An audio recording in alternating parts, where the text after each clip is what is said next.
안녕하세요. 코인우먼입니다. 오늘은 2025년 4월 10일 오전 10시 39분 경입니다. 구독과 좋아요, 알림 설정 정중히 부탁드리면서 오늘 영상 시작하겠습니다. 트럼프 미국 대통령이 90일간 상호관세 유예를 결정을 하였습니다. 단 조건은 미국의 보복 조치를 취하지 않는 나라에 한해서이고요. 따라서 미국의 보복 조치를 취한 중국은 90일 유예가 제외가 되는 나라가 되었습니다. 트럼프의 상호관세 유예 발표로 인해서 나스닥은 약 12% 폭등을 보였고요. 비트코인은 24시간 대비해서 약 7%, 리플 XRP는 13%, 이더리움도 약 13%, 솔라나 약 12% 정도로 해서 암호화폐 시장 역시 큰 폭으로 상승을 했습니다. 트럼프는 상호관세 이슈 유예의 이유를 사람들이 두려워하고 있기 때문이다 라고 공식적으로 이야기하고 있지만 시장에서는 미국의 국제 금리가 급등했기 때문에 이에 대한 조치로서 트럼프가 상호관세를 유예한 것이다 라고도 보고 있습니다.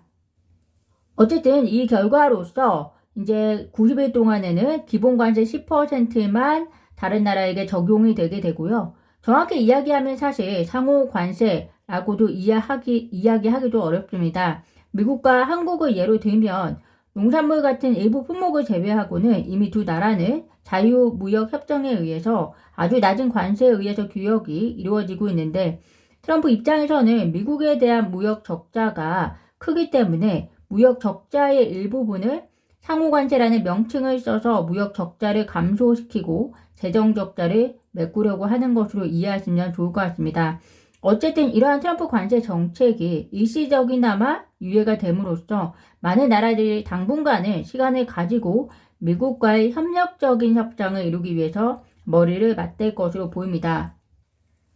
중국의 경우에는 많은 전문가들이 중국이 미국에 대해서 정면 돌파를 택할 것으로 보인다라고 전망하고 있습니다. 현재 미국은 중국에 대해서 125% 관세, 중국은 미국의 보복 조치로서 84%의 관세를 부과하겠다라고 발표가 되어 있습니다. 전문가들은 중국이 보복 조치를 취하하지 않을 것이고 계속해서 맞대응을 하면서 트럼프로 하여금 관세를 내리게 하는 유도 전략을 취할 것이다 라고 보고 있는데요. 미국 입장에서는 중국이 가장 큰 경쟁자인 만큼 중국과의 관계 방향이 증시에도 한번 큰 영향을 미칠 수 있는 요건이 될 것으로 보입니다. 트럼프의 상호관세 유예 발표로 인해서 골드만삭스는 어제까지 경기 침체 확률을 45%까지 상향한 것을 철회했다라고 발표했는데요.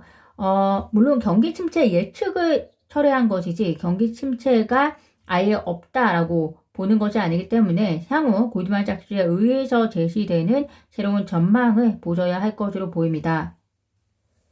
폴 애킨스가 미국 SEC 위원장으로 확정이 되었다고 발표가 되었습니다. 청문회에서 만약 미국 SEC 위원장으로 취임이 되면 디지털 자산 규제 체계 구축을 최우선 업무로 삼겠다라고 언급했는데요.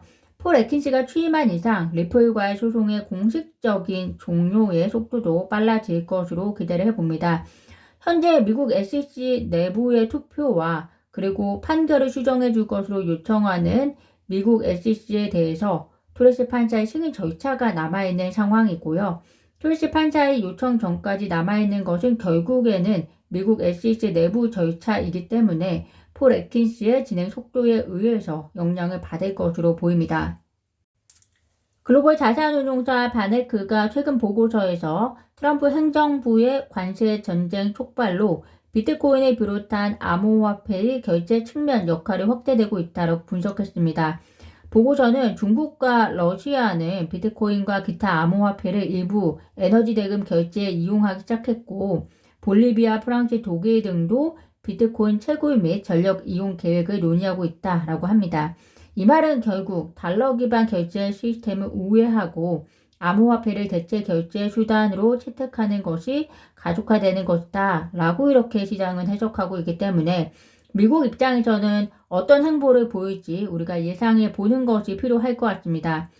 결국에는 다양한 나라들이 달러 기반의 결제 시스템을 어느 정도 우회하려고 한다는 것은 달러의 패권의 위기를 가져올 수 있다라는 점에서 결국에는 미국은 달러의 패권을 유지하기 위한 노력을 할 텐데요.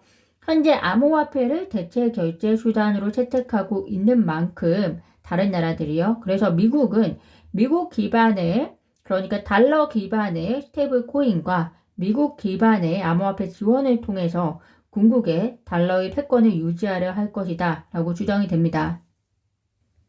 미국 하원금융서비스위원회 디지털자산소위원회가 청문회를 통해서 스테이블코인 법안은 트럼프 대통령의 첫 번째 목표 중 하나인데 현재 순조롭게 진행되고 있다. 그리고 암호화폐 시장 구조 법안은 트럼프 암호화폐 정책의 후반부에 해당되는 것으로 완전히 규제되는 미국 암호화폐 시장을 위한 법안이다라고 설명한 만큼 미국은 세계적으로 올해 안에 암호화폐 리더십을 완전히 가져오기 위한 환경을 만들기 위해서 발빠르게 움직일 것이다 라는 예상을 우리가 해볼 수 있을 것 같습니다. 모니카 롱 리플 사장이 최근 리플의 기업 공개 IPO에 대한 소문에 대해서 리플은 지금으로서는 비상장 기업으로서 기업의 성장에 집중할 것이다 라고 이야기를 했습니다.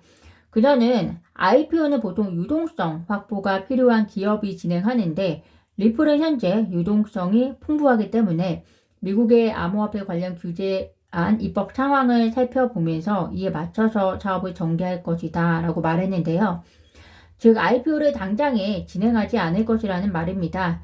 그래도 IPO를 당장에 진행하지 않는 주요 이유가 과거와는 달라졌습니다. 과거에는 미국 SEC 승인을 받기 어려울 것이라는 것이었다면 지금은 과거에도 브래디 갈링하우스가 가볍게 언급하긴 했지만 리플은 유동성이 충분하기 때문에 IPO를 지금 진행할 필요가 없다라는 것이 주된 이유입니다. 기업이기 때문에 IPO를 진행하지 않는 것이 진행하는 것보다 더 유리하다는 내부적인 판단이 있었을 것으로 보입니다. 왜 IPO를 진행하지 않는 것이 유리하다고 생각할까? 생각해보면 리플의 경우 송금 결제 사업을 진행하는 회사입니다. 블록체인 기반의 사업이고요. 그런데 만약 IPO를 진행하게 되면 투자자들에게 기업의 재무, 운영 정보를 모두 공개해야 합니다. 따라서 리플 입장에서는 지나친 정보의 공유는 리플의 운영에, 리플이 가지고 있는 회사, 그런 펀드멘탈 운영에 오히려 바람직하지 않다고 판단하지 않았을까 추정을 해보고요. 또 하나, 현재 미국 내 암호화폐 규제가 정립이 되어 있지 않은 상황에서 IPO를 급하게 진행하게 되면 운영 과정에서 많은 법적, 운영적 혼선이 있을 것이라고 판단했을 수도 있습니다. 따라서 우선은 미국 내 암호화폐 규제가 정립이 되고 그 규제 회사를 맞춰서 운영을 하고 그리고 나서 IPO를 진행해도 진행할 것으로 보입니다. IPO 목적이 회사 입장에서는 유동성 공급이고 또 리플사가 유동성이 풍부하다고 한 만큼 리플이 당장 IPO를 진행하지 않는다고 해서 투자자에게 악영향을 미치는 것은 없다고 보여지고요.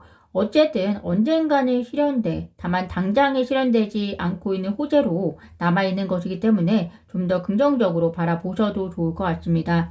오늘 제가 준비한 소식은 여기까지입니다. 오늘도 영상 시청 진심으로 감사드리고요. 구독과 좋아요, 알림 설정은 코인 우먼에게 큰 힘이 됩니다. 감사합니다.